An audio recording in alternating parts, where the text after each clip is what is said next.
Есть две стороны медали, конституционной, так в кавычках, медали. Стабильность, стагнация. Да? Мы же про это сейчас говорим. Мы можем все время говорить стабильно, стабильно, стабильно, не заметить какие-то изменения в обществе. Но другая сторона медали – это стагнация же получается.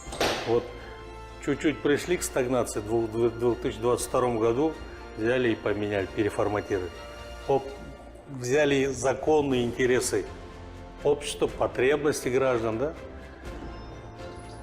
Ничто не изменяется так просто так. У общества после 30 лет возникла потребность переформатировать основные положения, да, Конституции. Президент инициативу проявил, да, предложил какие-то нормы.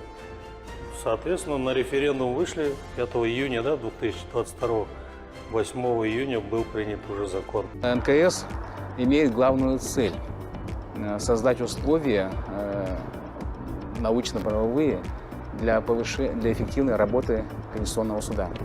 В этом же положении определены задачи. Задачи являются, их очень много, я только основные изложу.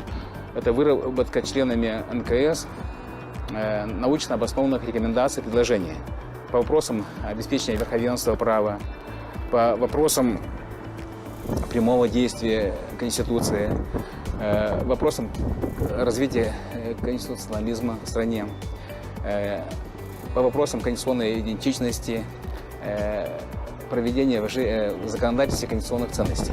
Я думаю, каждый юрист, который состоялся, да, будет, наверное, счастлив, если его идеи, научное воззрение будут востребованы государством, обществом, гражданами и найдут отражение в тех или иных решениях нормативных постановлений Конституционного суда.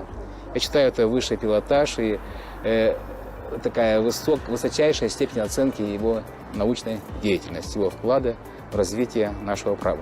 В состав НКС входят специалисты различных отраслей права, то есть это профильные эксперты, которые дают рекомендации по своим специализациям.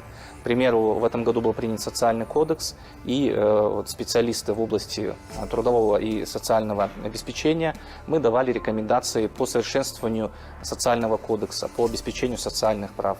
А также буквально скоро состоятся международные конференции, где будут также озвучены наши рекомендации по устранению неконституционных норм законодательства и совершенствованию правоприменительной практики. Конституционный суд, наверное, дал надежду гражданам, да, что есть инстанция, которая может быть, скажем, осуществлять конституционный надзор, предварительно последующий над судебными актами.